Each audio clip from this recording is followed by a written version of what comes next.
Hello students, welcome to my channel. Students, आज हम पढ़ने वाले हैं इनर्शिया के बारे में।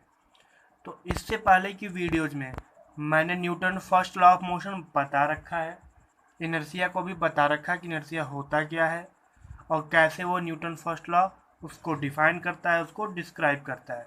तो उस वीडियो को देखने आई बटन को टैप करके ऊपर देख सकते हैं या फिर उसका लिंक डिस्क्रिप्शन बॉक्स में है, वहाँ से भी आप देख सकते हैं। फिलहाल आज हम टोटली इस वीडियो में इनर्शिया के बारे में ही बात करेंगे कि इनर्शिया कितने टाइप के होते हैं, उसके प्रैक्टिकल एग्जांपल्स मतलब डेली लाइफ में आप क्या क्या एग्जांपल्स है जिसको आप वॉच कर सकते हैं, देख सकते हैं। ठीक है, सबसे पहले शुरुआत करते हैं कि एक्सपेरिमेंट है। यहाँ पर आपने किया भी होगा और नहीं भी किया होगा तो कर लीजिएगा, बहुत ही इम्पॉर्टेंट और इंटरेस्टिंग है ये एक्सपेरिमेंट। तो इस एक्सपेरिमेंट में है क्या, एक ग्लास है, एक कार्डबोर्ड है जिसे काट के ग्लास के ऊपर रखा हुआ है और उस कार्डबोर्ड के ऊपर एक कॉइन है। इसमें करना क्या है, इस कार्डबोर्ड को आपको हीट करना है ऐसे जोर से। तो जैसे ही हीट करेंगे कार्डबोर्ड जो है स्लिप करके बाहर आ जाएगा और ये जो कॉइन है वो टप इस ग्लास में गिर जाएगा। ठीक है, ये कॉन्सेप्ट है सिर्फ इनर्शिया ऑफ रेस्ट का।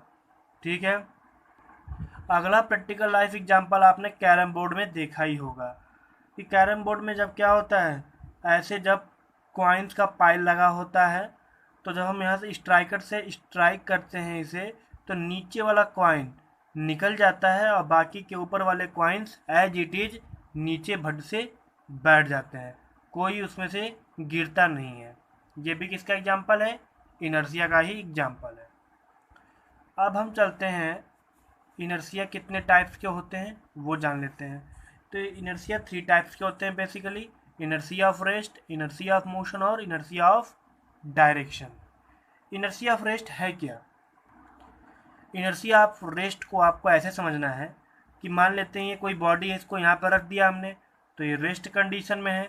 तो क्या ये अपने आप मोशन में आ जाएगा, ये अपने आप कभी भी मोशन में नहीं आ सकता है। इसको अगर मोशन में लाना है तो हमें बाहर से फोर्स लगाना पड़ेगा, तो ये क्या हो जाएगा, ये बॉडी मोशन में आएगा। तो यही इनर्शिया ऑफ रेस्ट है। इनर्शिया ऑफ रेस्ट क्या लिखा है, a body at rest remains at rest can not start moving on its own due to inertia of rest. कोई बॉडी अगर रेस्ट में है तो वो रेस्ट में ही रहेगा, वो अपने आप से स्टार्ट या फिर मोशन में नहीं आ सकता है। इसका एग्जांपल्स क्या है, सबसे पहला एग्जांपल है, ए passenger in a bus tends to fall backward when the bus start suddenly. ये केस आप लोगों के साथ मोस्टली हुआ ही है और बाकी होता ही है जब भी आप बस, ट्रेन या फिर बाइक पर ट्रैवल करते हैं। तो ये होता क्या है कि जब बस जो होता है रेस्ट में होता है, आप बस में चढ़ते हैं, बस में जाकर बैठ जाते हैं, फिर बस क्या होता है अचानक से ही एक्सेलरेट होता है। अचानक से जब स्टार्ट होता है तो आप क्या होता है, आप पीछे की तरफ, आपको झटका लगता है, आप पीछे की तरफ जाते हैं सीट पे। तो ये केस किसका है, इनर्शिया ऑफ रेस्ट का है। इसको अच्छे से समझते हैं कि आप पीछे जाते क्यों हैं। तो देखो, जैसे ही जैसे बस रेस्ट में रहता है, हम बस में बैठते हैं या बस में खड़े होते हैं तो हमारा बॉडी भी रेस्ट में रहता है। लेकिन जैसे ही बस सडनली अचानक से स्टार्ट होता है तो हमारा बॉडी पार्ट जो बस के साथ अटैच रहता है, जैसे कि नीचे का बॉडी पार्ट पैर हो गया, ये बस के साथ अटैच रहता है तो ये बस के साथ तुरंत मोशन में आ जाता है। लेकिन ऊपर का बॉडी पार्ट हमारा, ठीक है, कमर से ऊपर का, वह तुरंत ही जो है मोशन में नहीं आ पाता है, वो रेस्ट में ही रह जाता है due to inertia of rest. जिसकी वजह से हमारा ऊपर का बॉडी पार्ट तो वहीं रह जाता है जहाँ पे था रेस्ट पोजीशन में, लेकिन नीचे का बॉडी पार्ट आगे निकल जाता है ऐसे। तो जब बॉडी पार्ट, नीचे का बॉडी पार्ट आगे जाता है तो हमारा पीछे का बॉडी पार्ट क्या होता है, ऐसे लगता है कि हम पीछे की तरफ आ गए, हमें पीछे की तरफ झटका लगता है। ठीक है, अब इसको लिखना कैसे है तो उसको आप यहाँ पर देख लेंगे। When a passenger in a seating और standing in a stationary bus both the bus and the passenger are rest. Initially क्या होंगे, दोनों बस और पैसेंजर रेस्ट में है। When the bus start suddenly lower part of the passengers body starts moving forward. जो passenger के body का lower part होता है वो आगे की तरफ मूव करने लगता है बस के साथ, but the upper part of the body tends to remain at the rest state of rest due to inertia of rest. Inertia of rest की वजह से जो अपर पार्ट है बॉडी का वो रेस्ट में रह जाता है, जिसकी वजह से passenger tends to fall backward. इसमें देखेंगे आप, ये पैसेंजर है यहाँ पे खड़ा है, बस स्टार्ट हुआ है, पैसेंजर क्या हुआ, पीछे की तरफ गिर गया, झुक गया। सेकेंड एग्जाम्पल है, ऑन शेकिंग और giving jerks to the branches of tree fruits fall down. जब आप ट्री को जोर जोर से हिलाते हैं या फिर जब तेज हवा चलती है और पेड़ जोर जोर से हिलता है तो उसके फल क्या होते हैं, गिर जाते हैं, उसके पत्ते जो होते हैं उन पेड़ से गिर जाते हैं। ऐसा क्यों होता है कि देखो, जब हवा तेज से नहीं चल रही होती है, चाहे हम जब उसे जोर जोर से हिला नहीं रहे होते हैं, तो पेड़ और पेड़ के साथ फल और उसके पत्ते सब रेस्ट में होते हैं। लेकिन जैसे ही हम उनको हिलाते हैं या फिर जोर से हवा चलती है तो पेड़ जो है वो मोशन में आ जाता है, लेकिन पेड़ के साथ जो फल लगा होता है वो मोशन में नहीं आ पाता है due to inertia of rest, वो रेस्ट में ही रह जाता है, जिसकी वजह से क्या होता है, वो पेड़ से अलग हो जाता है, पेड़ से टूट जाता है, और टूटने के बाद वो नीचे गिर जाता है। नीचे क्यों गिरता है, due to gravity of the earth, वो नीचे ही आ जाता है। अब इसको लिखना कैसे वो देख लेंगे हम। देखो, initially both tree and fruits hanging to its branches are in the state of rest. Tree और जो फ्रूट्स हैं, पत्ते हैं, वो सब क्या होते हैं, पहले रेस्ट में रहते हैं। When the branches of the tree are second, जब हम ट्री के ब्रांचेज को हिलाते हैं जोर जोर से, it set in to motion while the fruits remain in the state of rest due to inertia of rest. वो तुरंत ही मोशन में आता है, लेकिन फ्रूट्स जो होते हैं वो रेस्ट में रहते हैं। The fruits gets detached from the branches and fall down due to pull of gravity। जो फल है वह ट्री के ब्रांचेस से अलग हो जाते हैं और नीचे गिर जाते हैं ड्यू टू ग्रेविटी। और भी बहुत सारे एग्जांपल्स हैं, आप उसको अपने बुक्स में देख लेंगे। एक एग्जांपल और भी है कि आप जब गद्दों को, रजाई को जब आप पीटते हैं तो उससे डस्ट बाहर आता है, वो भी किसका एग्जांपल है, इनर्शिया ऑफ रेस्ट का एग्जांपल है। फिर आपने देखा होगा कि जब कोई ग्लास होता है उस पर जब कोई छोटी चीज़ से हम जोर से मारते हैं तो सिर्फ उतना ही हिस्सा टूटता है जितने पे वो स्ट्राइक करता है वो पत्थर, या फिर एक बुलेट जितने दूर में उसको स्ट्राइक करेगा, ग्लास पे लगेगा, उतना ही दूर वो टूटता है, बाकी का ग्लास सेफ रहता है। वो भी किसका एग्जाम्पल है, इनर्शिया ऑफ रेस्ट का एग्जाम्पल है। और देखो, ग्लास में होता क्या है कि जो हम बुलेट फायर करते हैं या फिर हम कोई चीज़, छोटी चीज़ से, पत्थर से हम बहुत तेज़ी से ग्लास पे हिट करते हैं तो वो हाई वेलोसिटी के साथ ग्लास पे आके टकराता है। तो जितने दूर पे वो ग्लास को टक्कर मारता है उतना दूर का ग्लास जो है वो मोशन में आ जाता है, बाकी का ग्लास जो है वो रेस्ट में ही रहता है। तो जो ग्लास जितने दूर पे टकराया है वो मोशन में आ गया, तो मोशन में आने की वजह से क्या होता है, वो बाहर आ जाता है और बाकी का glass as it is rest में रह जाता है, वो सेफ रह जाता है, वो टूटता नहीं है। अब यहाँ पे मैटर ऑफ टाइम भी है।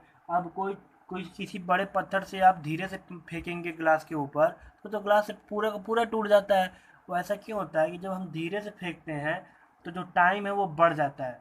टाइम बढ़ने की वजह से क्या होता है, जो ग्लास का जो फोर्स है, जो हम ईंट का जो फोर्स है वो पूरे ग्लास में ट्रांसफ़र हो जाता है। जो ईंट का मोशन है वो पूरे ग्लास में ट्रांसफ़र हो जाता है, पूरे ग्लास क्या होता है, वो मोशन में आता है, और जब वो मोशन में आता है पूरा पूरा ग्लास तो क्या होता है, वो टूट जाता है। तो टाइमिंग भी यहाँ मैटर करता है, वो शॉर्ट टाइम की बात होगी तभी क्या होगा, ये केस होल्ड करेगा। सेकेंड है हमारा अब inertia of motion. Inertia of motion क्या है, आप ऐसे समझेंगे कि कोई आप साइकिल चला रहे हैं, मान लीजिए कि आपके साइकिल में ब्रेक नहीं है और नीचे टायर का ग्राउंड से फ्रिक्शन नहीं हो रहा है, तो एक बार आपकी साइकिल चल गई, बाइक चल गई तो रुक नहीं पाएगी ना, वो तो चलती ही जाएगी। उसको रोकने के लिए क्या करना पड़ेगा, आपको बाहर से फोर्स लगाना पड़ेगा, ब्रेक लगाना पड़ेगा, तो ही क्या होगा, वो रुकेगा। तो वही है आपका इनर्शिया ऑफ मोशन। तो इनर्शिया ऑफ मोशन क्या कहता है, a body in uniform motion can neither get accelerated nor retarded on its own. कोई बॉडी जो है यूनिफॉर्म मोशन में है तो वो अपने आप से एक्सेलरेट या रिटार्ड नहीं कर सकता है। It can not come to rest on its own, वो अपने आप रेस्ट में नहीं आ सकता है। जैसे कि कोई बॉडी अगर 30 किलोमीटर की स्पीड से जा रहा है तो वो 30 किलोमीटर की स्पीड से ही जाएगा, वह अपने आप उसकी स्पीड 30 से 40, 40 से 50 नहीं हो जाएगा, चाहे 30 से 20, 20 से 10 या फिर 0 होकर वो रेस्ट में अपने आप नहीं आएगा। उसको रेस्ट में या फिर उसकी स्पीड बढ़ाने के लिए हमें फोर्स लगाना पड़ेगा, ठीक है। उसकी इस प्रॉपर्टी को हम बोलते हैं इनर्शिया ऑफ मोशन। इसका एक एग्जांपल लेते हैं, वही बस वाला एग्जांपल, तब बस रेस्ट में था, अब बस मोशन में है। तो क्या होगा, तो देखो कोई बस जो है मोशन में तेज़ी से जा रहा है, आप उसमें खड़े हैं या फिर बैठे हैं, जैसे ही बस का ड्राइवर अचानक से ब्रेक लगाता है तो हम आगे की तरफ झुक जाते हैं, आगे की तरफ हमें जर्क लगता है। वो ऐसा क्यों होता है कि जब बस तेज़ी से आगे की तरफ जा रहा होता है तो हमारा बॉडी पार्ट जो बस के साथ अटैच रहता है वो भी बस के साथ तेज़ी के साथ आगे जा रहा होता है। लेकिन जैसे ही बस का ब्रेक लगता है तो हमारा बॉडी पार्ट जो बस के साथ अटैच है वो तुरंत बस के साथ रुक जाता है, बस के साथ रेस्ट में आता है। लेकिन ऊपर का बॉडी पार्ट वो अभी भी मोशन में रहता है, तो वो क्या होता है, वो आगे चला जाता है। ऐसे वो आगे चला जाता है तो हमें क्या होता है, आगे की तरफ जर्क लगता है, ठीक है। जैसे कि आप इसमें फ़ोटो में भी देख लेंगे, बस के साथ ये पैसेंजर खड़ा है, लेकिन जैसे ही बस वाले ने ब्रेक लगाया ये पैसेंजर क्या हुआ, आगे की तरफ झुक गया, आगे की तरफ इसे जर्क लगा, ठीक है। इसको लिखना कैसे है, देखो, when a passenger is sitting on standing in a moving bus, both the bus and the passenger are in the state of uniform motion. जब कोई पैसेंजर और बस, पैसेंजर जो है किसी मूविंग बस में खड़ा है या फिर बैठा है, तो पैसेंजर और बस दोनों क्या होंगे, एक साथ यूनिफॉर्म मोशन में रहते हैं। लेकिन जैसे ही बस अचानक से रुकता है, ब्रेक लगता है, तो lower part of the passenger body comes to the rest. जो पैसेंजर बॉडी का लोअर पार्ट है वो बस के साथ रेस्ट में रहता है, but the upper part of his body tends to remain in the state of motion. लेकिन जो उसके बॉडी का अपर पार्ट है वो मोशन में ही रहता है, due to inertia of motion, inertia of motion की वजह से। As a result passenger tends to lean forward, जिसकी वजह से पैसेंजर क्या होता है, आगे की तरफ झुक जाता है। सेकेंड एग्जाम्पल है इसका, a person jumping out of a moving bus में फॉल फॉरवर्ड। कोई एक पर्सन जो है जब मूविंग बस से जब कूदता है बाहर तो वो क्या होता है, आगे की तरफ गिर जाता है। ऐसा इसलिए होता है कि जब बस मोशन में रहता है तो बस के साथ जो उसमें पैसेंजर खड़ा था वो भी मोशन में रहता है, लेकिन जैसे ही वो बस से बाहर कूदता है तो उसका नीचे का जो बॉडी पार्ट होता है वो ग्राउंड के साथ टच करता है, पैर उसका टच करता है, तो ग्राउंड के साथ टच करते ही उसका जो नीचे का बॉडी पार्ट है यानी कि पैर वो रेस्ट में रहता है। लेकिन ऊपर का बॉडी पार्ट वो रेस्ट में नहीं आ पाता है, जिसकी वजह से वह आगे की तरफ गिर जाता है। देखो क्या लिखा है, initially both the person and the moving bus are in the state of motion. Starting में पर्सन और बस दोनों मोशन के स्टेट में है। When the passenger jumps out of a moving bus, the lower part of the person body comes to rest. Person की body का जो lower part है वो रेस्ट में रहता है जैसे ही वो ग्राउंड को टच करता है। The upper part of his body tends to remain in a state of motion due to inertia of motion. लेकिन बॉडी का जो अपर पार्ट है वो मोशन में ही रह जाता है due to inertia of motion, जिसकी वजह से the person jumping out of the moving bus में fall forward and get seriously injured. जिसकी वजह से जो पर्सन है जो बस के बाहर कूद रहा था वह आगे की तरफ गिर जाएगा और उसे सीरियस चोटें लग जाएंगी। ये देखिए उसका फिगर है, ये पर्सन आगे कूद रहा है, कूदने की वजह से क्या हो रहा है, ये आगे तरफ झुक के आगे तरफ गिर जाता है। एंड नाउ अब है last, that is inertia of direction. Inertia of direction क्या है कि कोई बॉडी अगर सीधे जा रहा है तो वो अपने आप टर्न नहीं कर सकता है। अगर वो सीधे जा रहा है तो वो सीधे ही जाएगा। उसको अगर टर्न कराना है तो हमें फोर्स लगाना पड़ेगा, और वो फोर्स कहाँ से लगाते हैं, हम स्टीयरिंग व्हील से लगाते हैं।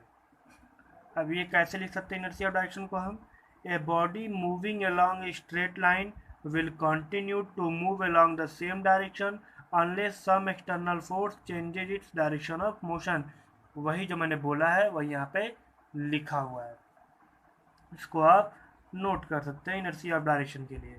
अब इसका एग्जांपल क्या है, इसका एग्जांपल ये है कि जब आप बस में बैठे रहते हैं तो क्या होता है कि बस जब सीधी चल रही होती है तब तक तो ठीक है, लेकिन जैसे ही बस मान लो आपको ऐसे टर्न किया, ऐसे इधर टर्न कर रहा है बस इधर की तरफ टर्न कर गया, लेकिन हमारा बॉडी जो है अभी सीधे ही जा रहा था, तो इनर्शिया ऑफ डायरेक्शन की वजह से क्या होता है, वो सीधे ही जाता है, जिसकी वजह से क्या होता है, हम राइट साइड की तरफ झुक जाते हैं। जैसे उसने इधर की तरफ टर्न लेता है, वो क्या होगा, हम राइट साइड की तरफ झुक जाते हैं। तो हमारा इनर्शिया ऑफ डायरेक्शन है। और अगर बस ऐसे में जाके इधर की तरफ मुड़ जाए ऐसे, तो हम क्या होंगे, इधर की तरफ लेफ्ट साइड की तरफ टर्न कर जाएंगे अपने। यहाँ पे लिखा है it is advise to tie our luggage kept on the roof of a bus with ए रोप। ये कहा जाता है कि आप जो बस के ऊपर या फिर गाड़ियों के ऊपर जो सामान रखते हैं उसको आप रस्सी से बांध दें। ऐसा क्यों? देखो, अगर मान लेते हैं आपने नहीं बांधा है, आपने बस के ऊपर रख दिया उस सामान को, तो जैसे ही बस स्टार्ट होगा तो बस तो मोशन में आ जाएगा, लेकिन उसके ऊपर का रखा हुआ सामान तुरंत मोशन में नहीं आएगा। तो क्या होगा, वो रेस्ट में रहेगा, तो बस आगे निकल जाएगा, सामान क्या होगा, पीछे की तरफ गिर जाएगा। सेकेंड थिंग, अगर बस तेज़ी से चल रहा है तो सामान भी उसके ऊपर जो रखा है वो भी तेज़ी से बस के साथ चल रहा है, लेकिन जैसे ही ड्राइवर ब्रेक लगाता है, सामान क्या होगा, आगे की तरफ गिर जाएगा। क्यों? क्योंकि बस ब्रेक लगाते ही बस तो रेस्ट में आ गया, लेकिन सामान अभी भी मोशन में रहता है, जिसकी वजह से क्या होगा, आगे की तरफ गिर जाएगा। थर्ड है इनर्शिया ऑफ डायरेक्शन। इसी में कि मान लो कि बस अभी जा रहा था ऐसे, बस ने टर्न कर लिया ऐसे, तो सामान जिसका डायरेक्शन इधर की तरफ था, सामान का डायरेक्शन इधर की तरफ था, इनर्शिया ऑफ डायरेक्शन की वजह से तो इधर के डायरेक्शन में ही जाता जाएगा वो। तो क्या होगा, राइट साइड में सामान बस से नीचे गिर जाएगा। अगर बस वाला इधर टर्न मार दिया तो सामान क्या होगा, लेफ्ट साइड में बस में गिर जाएगा, बस के बाहर गिर जाएगा वो। इसलिए एडवाइजेबल है कि आप जो सामान रखें बस के ऊपर उसको बांध दें, वरना तीनों का तीनों इनर्शिया वहाँ पे वर्क करेगा और वो जो सामान है वो किधर भी गिर सकता है, आगे पीछे दाएं बाएं कहीं भी वो गिर जाएगा। तो स्टूडेंट्स, आज की इस वीडियो में इतना ही। उम्मीद करता हूँ आपको इनर्शिया अच्छे से समझ में आ गया होगा, और इनर्शिया का जो डेफिनीशन है प्रॉपर वो भी आप समझ लीजिए कि इनर्शिया होता है किसी भी बॉडी का इंटरनल प्रॉपर्टी होता है, जिसकी वजह से वह बॉडी अपने अंदर होने वाले चेंज को नहीं होने देता है। जैसे किसी बॉडी को अगर रेस्ट से मोशन में लाना है तो उस बॉडी को रेस्ट से मोशन में नहीं आने देगा, और कोई बॉडी को अगर मोशन से रेस्ट में लाना है तो उस बॉडी को मोशन से रेस्ट में नहीं आने देगा। उसका डायरेक्शन चेंज करना है तो उसके डायरेक्शन को चेंज नहीं होने देगा। यही होता है उस बॉडी का इनर्शिया। ये उसके अंदर की इनहेरेंट प्रॉपर्टी होता है। उसकी उस बॉडी से हम इनर्शिया को कभी अलग नहीं कर सकते हैं। हर एक बॉडी का अपना अपना इनर्शिया होता है। जो जितना भारी होता है उसका इनर्शिया उतना ही ज़्यादा होता है, और जो हल्का होता है उसका इनर्शिया कम होता है। That's all in this video. इसी के साथ अगर आप मेरे चैनल पर नए हैं तो मेरे चैनल को लाइक और सब्सक्राइब जरूर कर दें। Thanks for watching. धन्यवाद।